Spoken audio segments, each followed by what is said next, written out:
Hello and welcome to Mandibil. This will be, as far as I remember, part 28 of my deconstruction of Keith Frankish's lecture series on illusionism. And I have now finished lecture 3, a 2 hour and 20-minute long lecture part 3. And we are now heading into lecture 4, objections to illusionism. And that will take Keith 1 hour and 40 minutes to present to you objections. So there are bound to be at least some objections, right? He's droning and slow and, bloated in his presentation format. So I don't know how many objections there will be, but 1 hour and 40 minutes should prove at least some, right?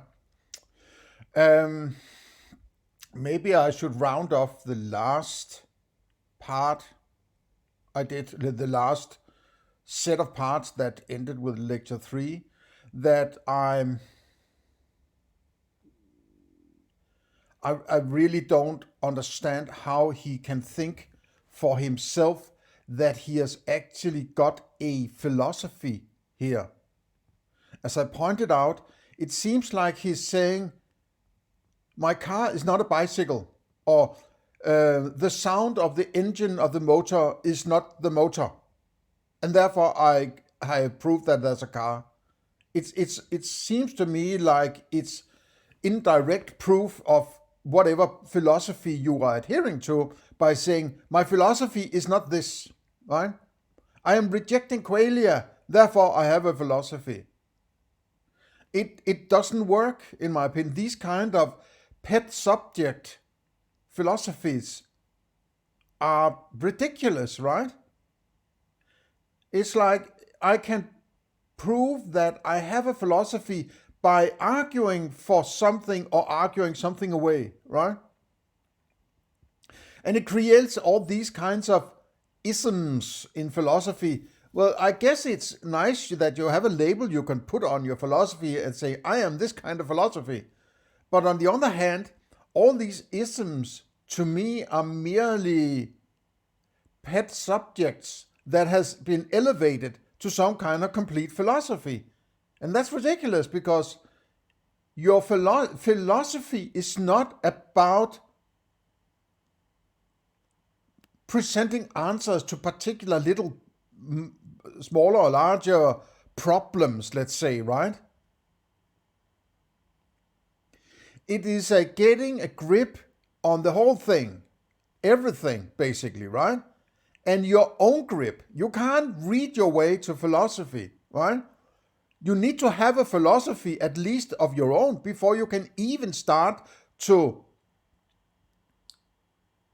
be inspired by potential others' philosophy, right? When I read a book, I am reading a book. I'm not doing philosophy, right?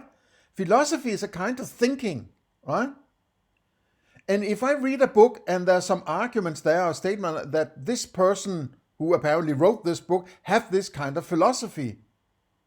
If I don't have a philosophy of my own, there's sort of an empty space, an empty shelf where there needs to be some philosophy. But because I don't have a philosophy of my own, I really don't have the tools in order to figure out whether or not this is good philosophy or not, right? Because I possibly can't see all ends of this. And it might be more or less sophistic in nature and so on, right? And it might be connecting the dots into certain conclusions that I would like to be the case, following whatever philosophy. So it tends to be more like I am finding philosophy that fits with my agenda, rather than trying to start from scratch and see where the philosophy will lead me, right? Now, only the top philosophers will take that last approach. I mean, academic philosophy, that's not the kind of philosophy I'm talking about, because they're in it for the money, right? They're in it for the protection and, the adult daycare situation, right? I have no patience with that, right? Other philosophers tend to have a pet subject that they sort of hang all their conclusions on, right? That doesn't work for me either, right? It has to be this long chain of arguments that hangs together from the foundations of metaphysics all the way to a moral principle, right? If you can't do that, you're basically not a philosopher. You could say that you're good at your pet subject, whatever that might be, but you're not a fully fledged philosopher if you don't have the inclination or understanding that it needs to be the big picture, right? You need to go all the way. You can't stay in metaphysics and say, now you've solved everything, just like Bernardo Kastrup seemed to do, while he at the same time seems to be on a crusade about, Ukraine and Putin and Trump and so on, right? He's completely triggered like a little bitch, right? But it's just the ripples in the mind at large, according to him. Why is he so concerned about that? So, I mean, it's a very good idea to look for contradictions in philosophy, right? Whenever somebody calling himself a philosopher present their philosophy, look for contradictions, right? Because the amount of contradictions in there is the level to which they're actually good at doing philosophy, right? Hopefully, when I'm finished with my book on philosophy, my sort of treatise, you could say, right? There shouldn't be any contradictions, right? I might be,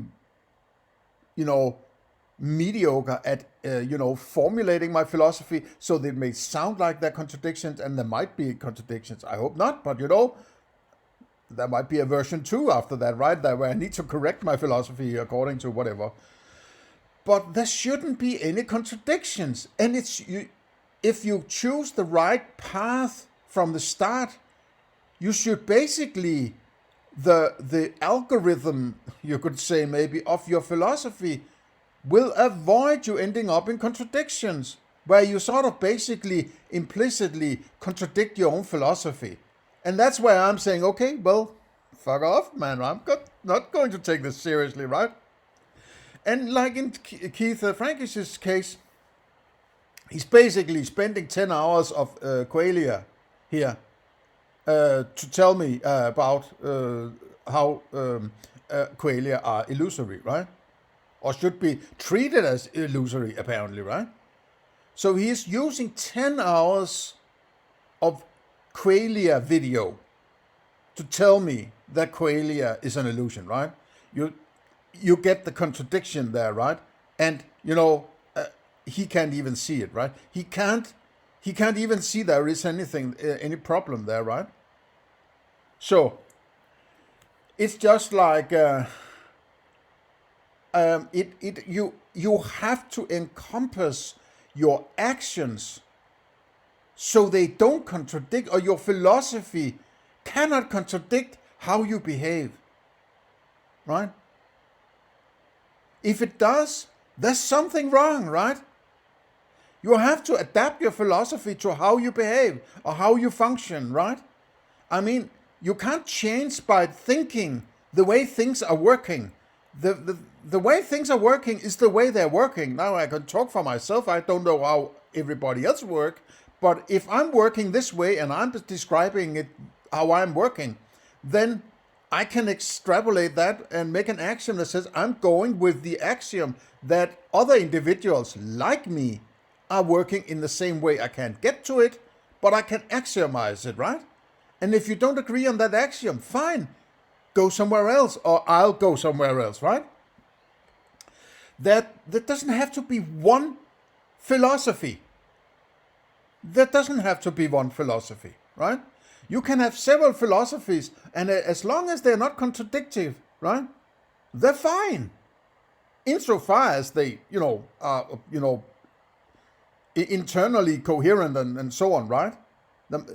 It might not be good philosophy just because there aren't any contradiction in it, but, looking for contradictions is a way of pointing out bad philosophy, right? Okay.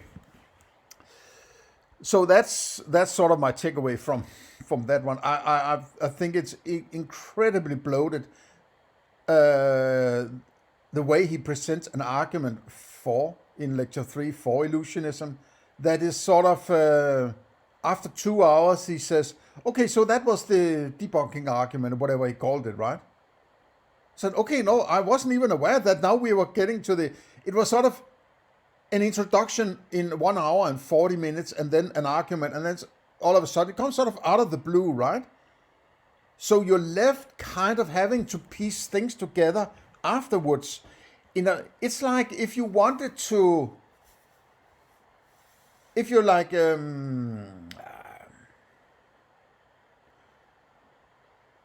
if you're going to record a new album, right?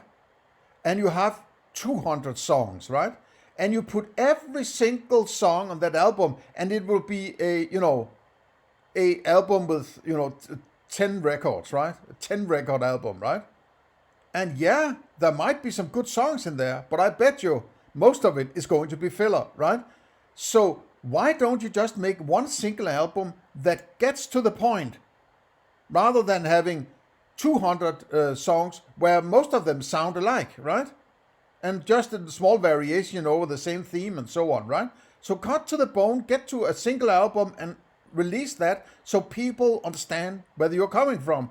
And if they're tired of listening to your music after 6 records, they won't get those great songs that was on record 8 and 9 and 10, right? So this kind of bloated attitude of this kind of academia it sucks, man, right? This sucks all the energy out of you. And I can only think that he wants it to be like that, because it's sort of, you're almost like you're falling asleep,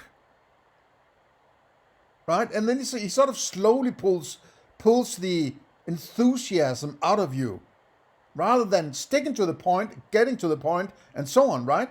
So I can only think that he wants to camouflage that there are not really any good arguments in there. It's just piled into 180 boring songs on an album of 10 records, right?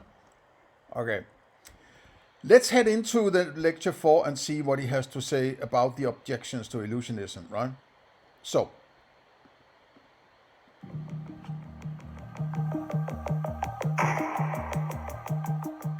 oh yeah, I just thought, why is that these sounds in the beginning? Right? You could say it's a melody, but it's sounds, right? Why aren't they there? Why are they there? What do they do?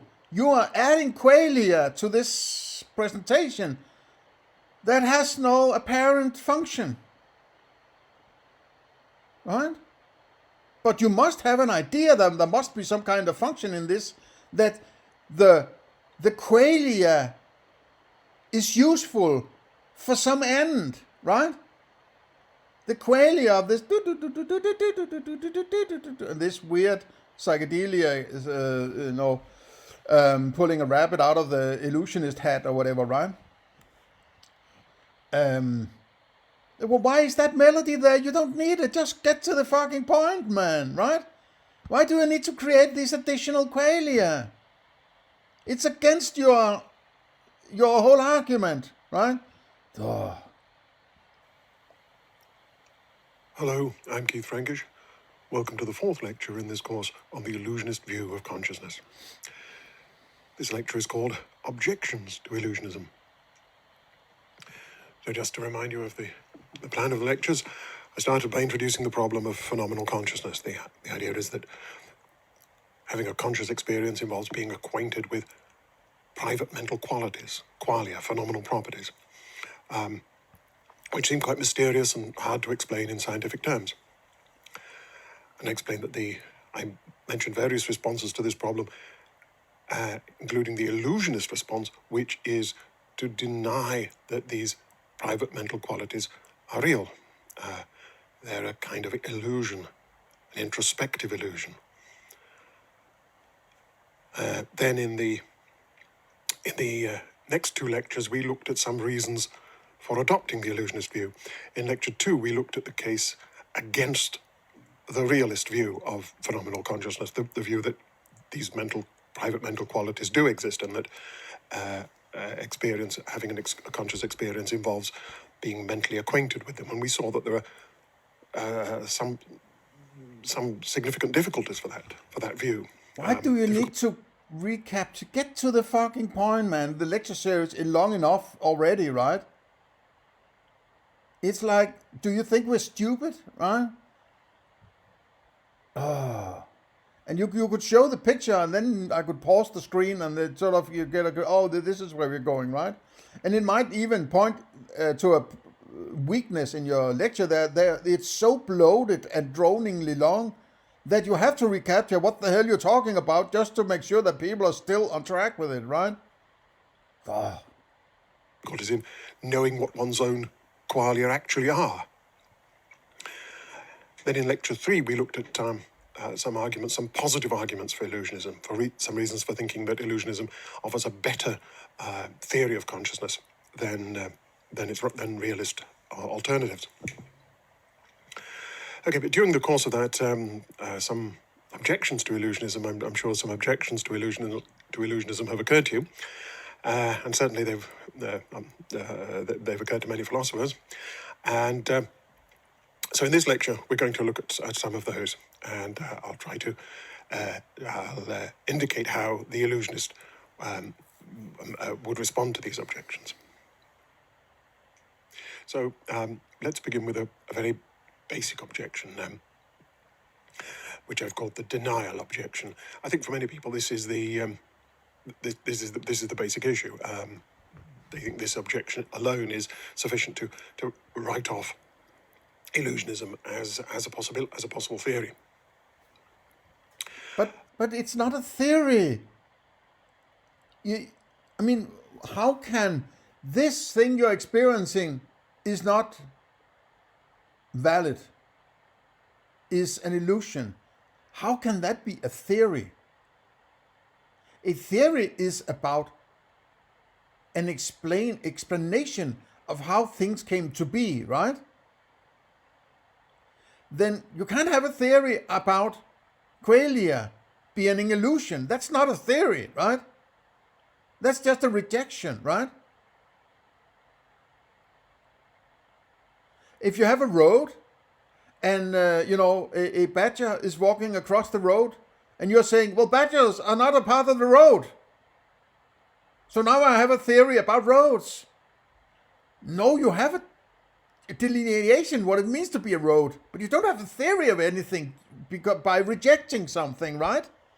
It's ridiculous, man. I mean, oh man. Does it really take 8 years to become this level of stupid at philosophy? I mean, I don't get it, man, right? Sometimes it seems to me they get so wrapped up in abstractions that they lose track of even the simplest, cohesion of the simplest levels of philosophy, right? Sort of child's play, right? They don't understand that because they're living in these cloud castles of weird abstractions, right? Which seems to be the case here. So it goes like this. It's a very simple objection. I'll set this objection and the others out in the form of a dialogue between the realist, the person who believes in qualia, and who believes that consciousness involved. Believes in. What do you mean believes in qualia? You believe in qualia also. Qualia, right? Tomato. Otherwise, you couldn't say they were an illusion. An illusion is something that isn't what it seems to be, but it is there, right? I mean, yeah, it's an illusion that you pull a rabbit out of the hat, but there's still a rabbit, right? The rabbit isn't an illusion. The illusion is that it appears seemingly out of nowhere, right? And the qualia seem to appear out of nowhere. But you can't say that the qualia is an illusion, right? In the sense that they're not there. They are there, right? No matter what. I mean, you use it to find the pickles in your fridge, right? So he argues one way, and then he sort of sleight of hand, and he's basically saying, now they believe in qualia and not believe in qualia. So where is the delineation when you believe in actual qualia and using it as, or seeing it as something that actually appears in your experience, rather than almost saying they're not really there. So what is the difference between having experiences or qualia and believing in the qualia? It's getting harder and harder for me to see where the hell this freaky argument is. Right? Okay, let's see his, Platonic dialogue here. Acquaintance with mental qualities, and the illusionist replying to them. So the realist says, well, look, you illusionists, you're denying that we have experiences. You're denying that we see, that we hear, that we smell, that we taste, that we feel pain and pleasure, and so on. That's absurd. Illusionists could be refuted with a punch on the nose, so they see that pain exists. I should say, if this argument were sound, then illusionists could also be refuted with some pleasant experience. It wouldn't have to be a punch on the nose. You could give them a nice piece of chocolate cake, for example, and that should be equally effective. I was thinking, well, you could give them a blowjob then, right?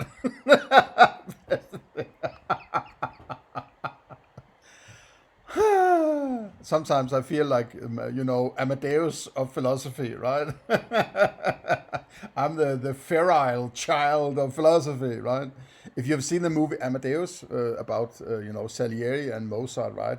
Salieri is like, he's baffled that this obscene little child is a genius composer, right? Okay.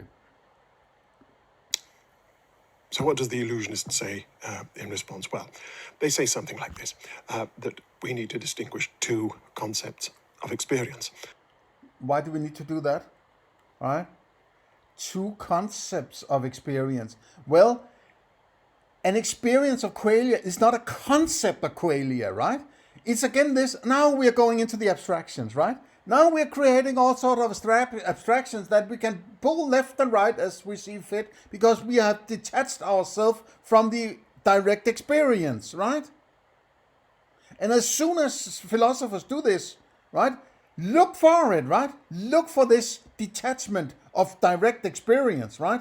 And moving into concepts and abstractions and models and explanations and hypotheses and, whatever, right? As a grounding for philosophy. But the grounding of philosophy is the direct experience. What else the fuck could it be, right? Because your abstractions and your models and your theories and so on, they are all derived from your experience. If there weren't an experience, all that shit wouldn't be there anyway, right? So you can't jump away from that which created these abilities to abstract and then stay in abstractions and say, now I don't need the qualia.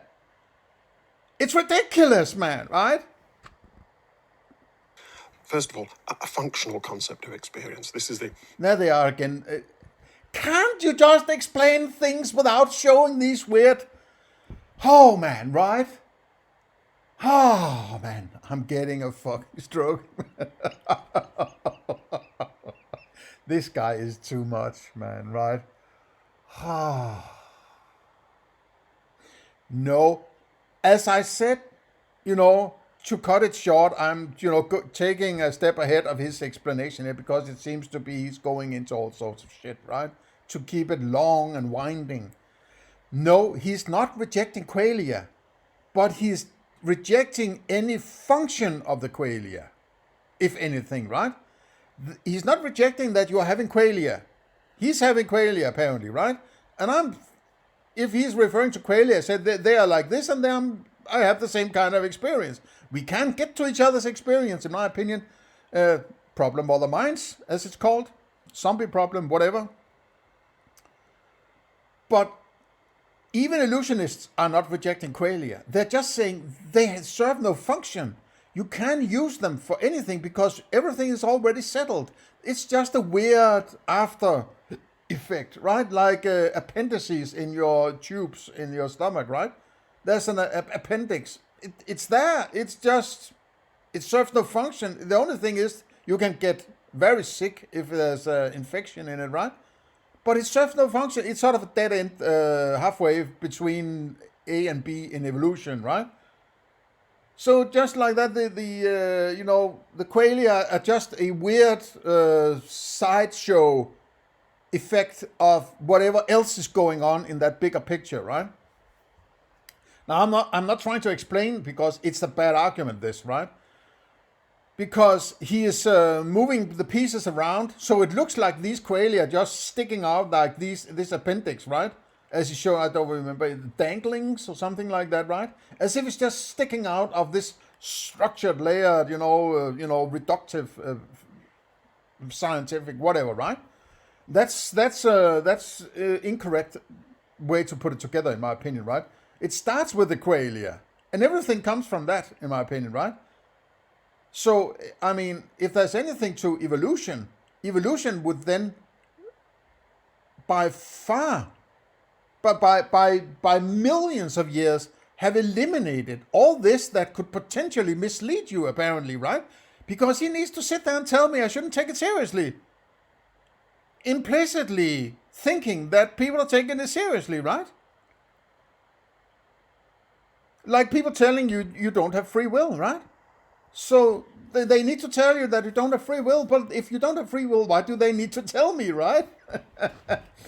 So if you need to be told that this doesn't work, well, I don't need to be told that my car can run without gas, right? I can figure that out for myself. So why do I need to be told that my qualia or my free will doesn't exist or something like that? Free will doesn't exist or my qualia is an illusion, right? Because it should sort itself out. How am I able to live under the misguided understanding that qualia are actually there to be useful at the same time as they are supposedly an illusion, right? How can it function? This illusion, how can I use my illusion to get somewhere in life, right? And why am I always, my ears are alert and my eyes are open all day until I fall asleep again, right? Why am I tasting food? Why am I touching stuff and so on, right? If it's an illusion, why the hell am I doing it, right? And why do I seem to have a notion that I wouldn't survive for very long if I didn't do it? And apparently he seems to do the same thing as I'm doing while he's claiming that qualia. It's like, oh my fucking God, man. We are fucking doomed with people if people like this is going to tell us how to philosophize or conclusions of philosophy, right? That's why I'm a huge proponent of you thinking for yourself, right? I will say always, don't take my conclusions as any kind of gospel, right? Go think for yourself. And until you can do that, don't really listen to philosophy or other kinds of philosophy, right? Because you have no reference, right? And the balance then is, well, if I have my own philosophy and there's something that contradicts or different from my philosophy, how do I approach that? Well, you have to have some kind of integrity where you are able to say both that I trust my own philosophy, but no further than if there's a better argument that fits the picture better, then I'm going to adapt that potentially, right? So you both have to be solid in your philosophy while at the same time being able to adjust it, right? And this is possibly the hardest thing to do philosophically, which is to adjust your own philosophy according to somebody pointing out, or if you're listening to philosophy and realizing there's a contradiction in your own philosophy, or something that there's a hole there, or there's something missing, or whatever, right? Realizing that you weren't right all the way, right? That's not necessarily that. I find it easy because apparently I don't care about. I don't want to have a gender-driven philosophy, right? Because I want to get to that perfect philosophy ultimately, what is at least perfect to me, right? Where there's no flaws, there's no contradictions, there's nothing that sticks in the wrong way, right? It just doesn't work for me to say, well, I guess qualia are just an illusion, right? It's like it's such a huge thing in my everyday, and have been for 56 years. I'm not going to just out of the blue say, I guess it's just because it doesn't fit with my agenda, which is materialism, right? I don't buy that, right? I don't buy it. And it's also contradictory, as I pointed out several times, the way he presents. Okay, I'll let him keep going here, right? A psychological concept. A concept of experience as a state with a certain causal role, a state that does certain things within the mind-brain system. So it's a state that's typically caused by a stimulation of the sense organs, some specific sense organ that carries information about the environment or about the state of our own bodies, and that has effects on a wide range of control systems within the brain. So it has effects on belief, desire, memory, emotion, linguistic report, decision making, and so on and so forth. So it's the kind of state where we're talking about when I describe this cyclical process of information and reaction we talked about earlier in the earlier lectures. And then the second concept is a phenomenal concept. Is the concept of a state, a mental state with a certain phenomenal feel to it, a certain intrinsic feel, a state which it's like something to be in. I get that immediate sense that I have no fucking clue what. It's just so fluffy and get to the fucking point, man. Be concise, be precise. All this, it's fucking annoying, man, right? I don't know how else to put it, right? It's really fucking annoying this way he does it, right?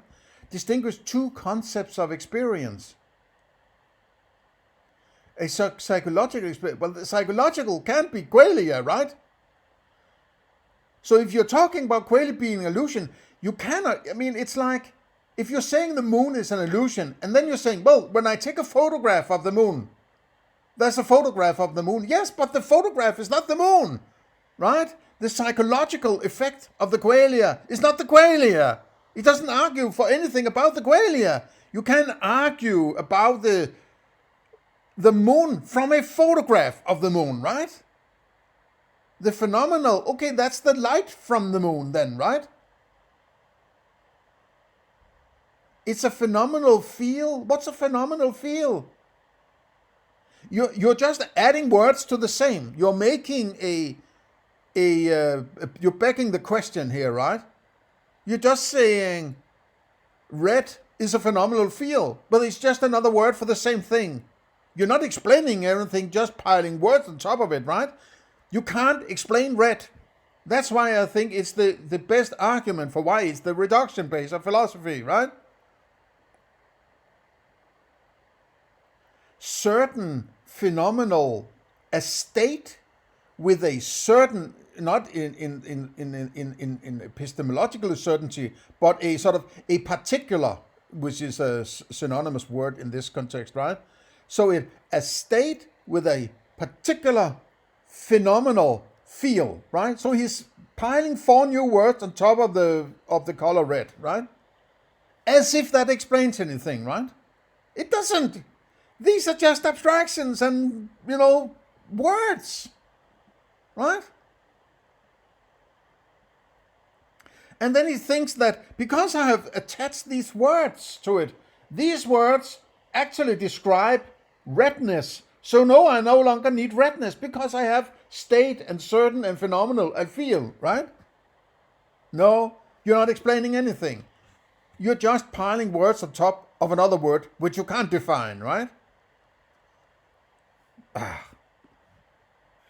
So if we take seeing an apple, the experience of the apple in the psychological sense is a state that's caused by light rays bouncing off an apple that carries information about the... Oh! So now he said it, right?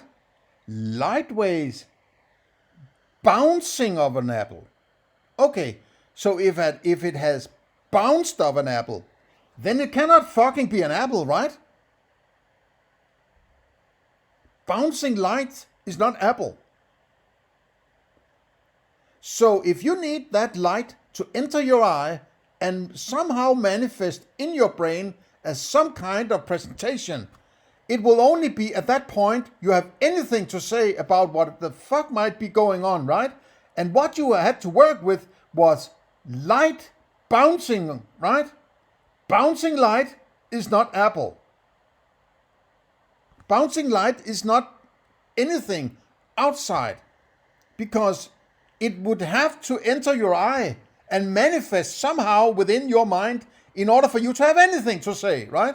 And at that point, it cannot possibly be that thing that you're claiming is outside, or it is a representation of outside. So it's an internal experience that is disconnected from whatever it might be. And whatever it might be is so far from what you're experiencing because it's based on bouncing light, right?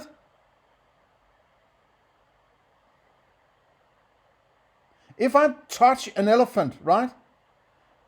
How would I make that touch into an elephant? If the only thing I ever had was touch, would I have elephant? No, I would just have the sense of touch, right? So the touch is not the thing itself, because it's bounced. It's a reflection. It's a bounciness. It's a vibration. It's something different from the thing itself, if there is a thing at all, right? You need to fucking understand this, right? Go defund this idiot before he destroys more than he creates, right? Shape and size and distance and so on of the apple, and that is used to control our reactions to the apple. Whereas the experience a visual experience of an apple in the phenomenal sense is. So what I hear is, okay, if I split it up in two sections, there are psychological and phenomenal, right? Now, I'm still confused what he's talking about when he's talking about qualia, right? But if he can split it in two, keep one half and then reject the other half, right? So he has both kept it and rejected it, right? By splitting it in half. So he is keeping one, he's eating the cake and, what is it called? He has the cake and he has eaten the cake also, right? That's how he solves. He's trying to split qualia somehow into two different kinds of, two concepts of experience, rejecting one and keeping the other. And this way we've solved the problem. Get the fuck out of my face, man. A state with a certain with a certain qualitative feel, a state that has, if the apple is red, that has a reddish quality to it, that has a. Why do these kinds of people who are simply unable to explain anything in a way that normal people would find functional, right? He is, I don't know what's the matter with him, right? There's something he can't explain or present in a way that where he seems to understand how is this going to be received by those listening to it, right? He's dysfunctional in this way. Why has he been selected as a professor? To the best of my understanding, professors teach people in whatever they are a professor in, right? And he's unable to teach anybody anything here, man, to the best of my understanding, right? So why are these people being selected, right? I mean, it's academia is rotten to the core, man. Oh. Shininess to it and so on, all mental versions of the properties we ascribe to the apple. Now, illusionists don't deny that we have experiences in the psychological sense. That's what they think experiences are. They think they are these complex functional states. But they do deny that we have experiences in the phenomenal sense. They don't think that having experience involves being aware of mental qualities. So, yes, they're denying experience in one sense, but not in another. And moreover, they think that the sense that that they're denying is. I need to just get a grip on this. Illusionists do not deny that we. No. You can't speak for we, right? Please. Don't say we. Talk about yourself, right? You can't say we. You can't speak for anybody but yourself, right? Don't try to lump somebody else in order to get sort of a sense of some kind of majority or something like that. An appeal to majority, which is also some kind of appeal to a bandwagon argument or bandwagon fallacy, that the more people who think the same way, the more correct it is. Stupid argumentation, right? Which is fallacious. Illusionist, at least you could say, I as an illusionist, I deny that I have experience in the psychological sense. Only that I have experiences in the phenomenal sense. So now he's sort of he's able to dissect or dichotomize the color red, right? There are various, at least two versions of red. There is a psychological experience of red, and there's a phenomenal experience of red, apparently, right? Now, when I experience like that red blemish on his presentation, I'm not having more than that experience. I can't decipher it in any way other than saying I'm experiencing red, right? I don't have and say, okay, now it's it's slightly psychological. Now it's phenomenal. And if one of them is an illusion, how do I have access to it? If it's an illusion, if it's not there, well, if it's there, it can't be an. It's like, well, man, right? Oh, is a confused and unnecessary conception of experience. And similarly, the illusionist will want to distinguish two concepts of consciousness corresponding to those two senses. So if the accusation is that illusionists deny the existence of consciousness, they will say, well, we don't deny the existence of consciousness in the sense of possession of experiences in the psychological sense. We just deny the existence of consciousness in the sense that involves having experience.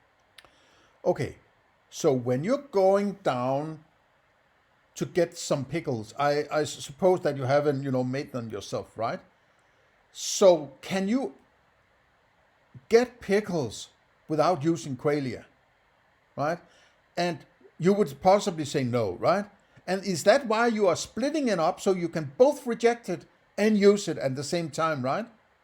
Because that's what I'm hearing, right? You are trying to reject it while you are using it at the same time, because you have to use it at some point, right? You need to, if your pickles they smell like dog turds, right? Then you're not going to eat those pickles, though they're still pickles, right? So you need your qualia, the qualities of the objects, which is qualia based, right? I remember once when I was young, I had to go to take a train, and there was sort of a kiosk or a little sale of stuff. It was chocolate and magazines and so on, and I bought a small brick with chocolate milk, and when I there was a straw in, and I took a sip of it. I couldn't see it because it's a little brick, you can't see the actual stuff there, right? And it tasted like it was rotten. I was like, oh man, right? Now I gave that back to the lady, and she said, I'm so sorry. And I don't know if she looked into it, but she gave me a new one, right? And I very slowly took a sip of that, right? To flush the bad. Now, isn't that a qualia, right? Isn't that a qualia? That rotten chocolate milk, wasn't that a qualia? It tasted rotten. It didn't taste at least as I expected to do, right? I couldn't know if it tasted like I expected it to, that I wouldn't get sick. But if it's different what I expected to, I'm alerted, right? That's what I use my qualia for. I don't care if they're psychological or they're whatever you want to call them, right? If it tastes like shit, it's probably shit, right? So what are you trying to do actually, right? Are you telling me I should just keep drinking that shit, right? It's like, what are you going for, right? Because you can't reject these qualia. You are also using these qualia. I bet you, right?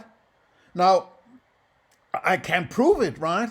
You could just be some kind of zombie going around doing stuff, right? But I'm not going with that axiom, right? I'm going with the axiom that you have the same kind of experience that I have. And when you taste your pickles, you check whether or not they taste like normal pickles, as they should when you don't get ill or sick or have a bad stomach ache or something, right? And if they taste like, rotten, meat or something, you stop eating, right? So the qualities are important.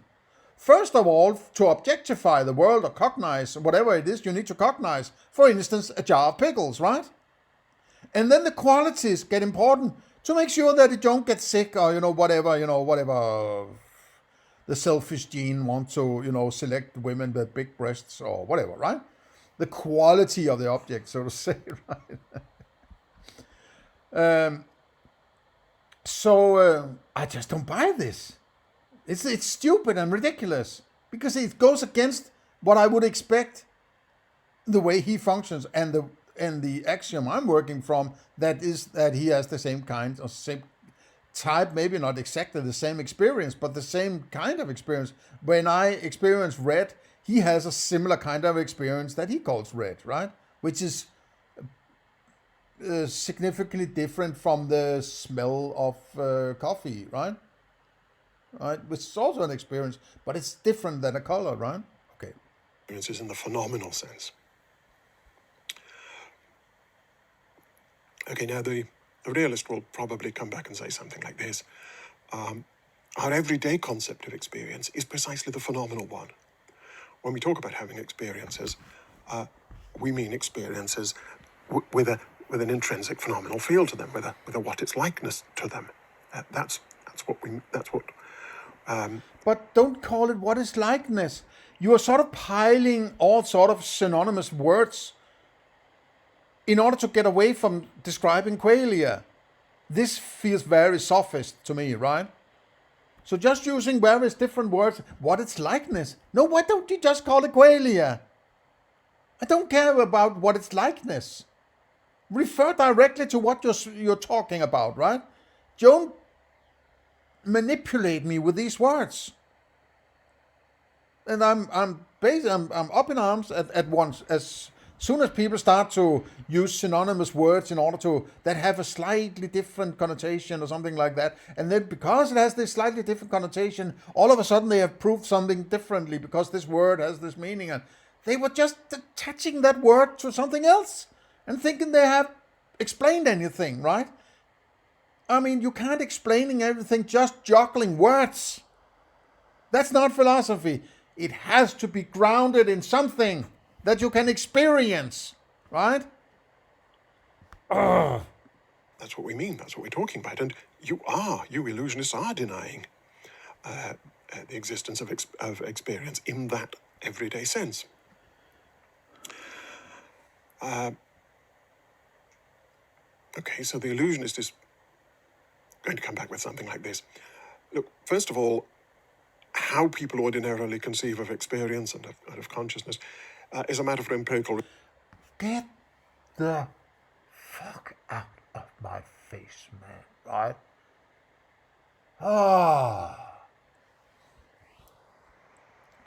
How people... You speak for yourself, right? Don't tell me how zombies, they conceptualize, right? You're violating the other mind problem, right? Don't tell me how people in general function. Speak for yourself because that's what you have access to, right? Conceptualize. Well, you need qualia in order to conceptualize something. You can't just conjure up elephant and then elephant exists, right? You have to have some qualia that enables a direct impression in a Humean sense, right? Otherwise, they're just ideas. They're just abstractions. They're just concepts that you're just conjuring at will. But they're not the real thing, right? They're not the real concept or the cognition, which you could say is the function of the concept. Well, conceptualization then isn't the qualia. So you cannot talk about arguments for or against the moon by saying, I have this photograph of the moon, and it's not the real moon. No goddamn fuck, it's not the real moon, right? A concept of a color is not the color. And empirical research is based on qualia. You need to open your fucking eyes and use your ears and so on in order to do science, man. I mean, it's... I can't believe... I mean, I'm dumbfounded how stupid this is, man. I can't believe how stupid it is, man, right? Why is this guy sitting there telling me this stupid shit, right? Who the fuck has allowed him saying this shit? It's stupid, man, right? God. Fucking damn, man. Research. We need to go and ask them and present them with thought experiments, maybe, and find out what their concept of experience actually is. A lot of philosophy. The concept of experience. Where is the qualia now, right? It's the qualia that is an illusion, right? The qualia there, but they're an illusion, right? Just like the movie theater is not the real reality, it's a photograph of reality, possibly, right? You can't even know that. Could be computer generated, whatever, right? And camera generated, you could say, right? So what are we talking about? I mean, is it the photograph of the moon you're saying that doesn't exist, or is an illusion, or is the moon an illusion because the photograph is what? But when I'm talking about the qualia, I'm talking about the moon in this sense, right? The actual experience. So when you conceptualize the moon, that is an illusion or what? And it's a matter for empirical research. Well, let's call some scientists. They are objective. Let's get them in and check our philosophy. Bullshit, man, right? Because empirical research is an appeal to philosophy. You need to settle philosophy because you can do empirical research. Does it mean that? What is conceptualization? What is experience? What is empirical? What does it mean that it's empirical? What is research, right? You're just piling words on top of it and thinking you have explained anything. You haven't. Most of us have this concept of experience as a phenomenal state, but how widespread that is among non-philosophers is a matter for investigation. It may be that ordinary people have a hybrid concept of experience that combines elements of the phenomenal concept and the psychological concept. I think that's quite likely, actually. But anyway, let's suppose that the everyday conception is the phenomenal one. Okay. It still wouldn't follow that... No, what? A conception is not phenomenal.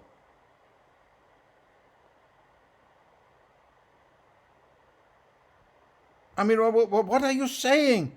You are mixing the categories here, man.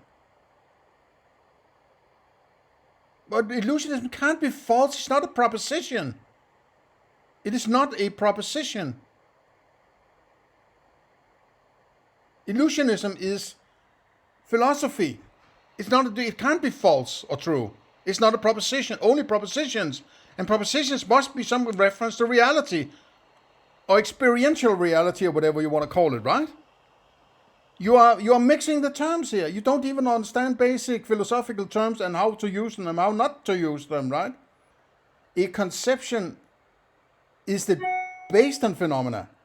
Or is conception phenomenal in itself? What are you saying? Everyday conception is the phenomenal one. So he's saying concepts are phenomenal. But no, concepts are based on phenomena, right? They are extracted from phenomena, which the phenomena are the qualia then, right? Oh, man. Illusionism is false. Because the everyday conception of experience may be a bad one. maybe that people are thinking of experience in a bad way. I mean, people have had all kinds of conceptions of all sorts of natural phenomena, conceptions of in astronomy, in medicine, in all branches of the natural sciences that have turned out to be quite wrong and have been corrected by science.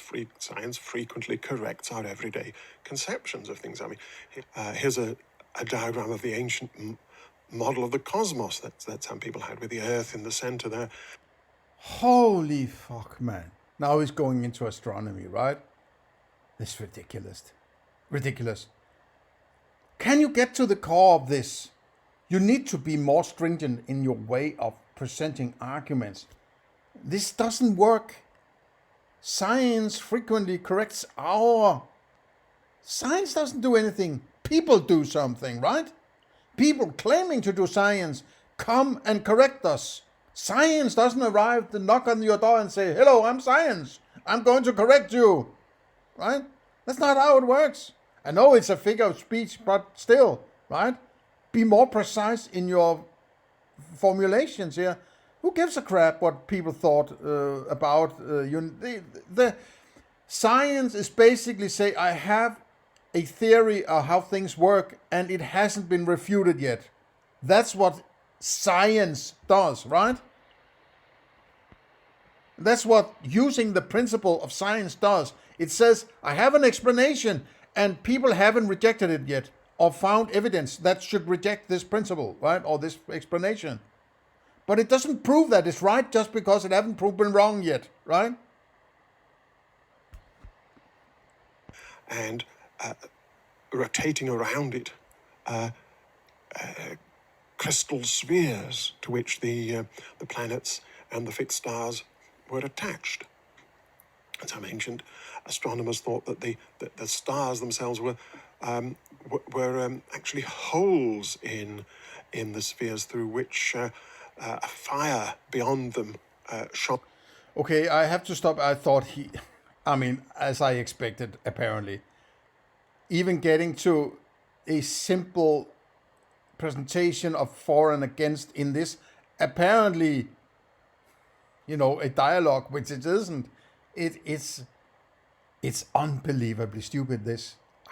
I'm baffled. I had high expectations, but this is on a lower level than I expected. It's absolutely ghastly awful, right? Can anybody take this seriously unless they absolutely need it to be the case because it fits with their agenda? Otherwise, I will be running away screaming, right? Oh, man. Okay, thank you for staying with me this far. If you if you are with me and you still think it's interesting, please share, like, and subscribe, right? Give me a comment or try the Discord server below. It's been a little, mute lately. Nothing much happening. Please fire it up so we can have good discussions on this. Otherwise, see you in the next one.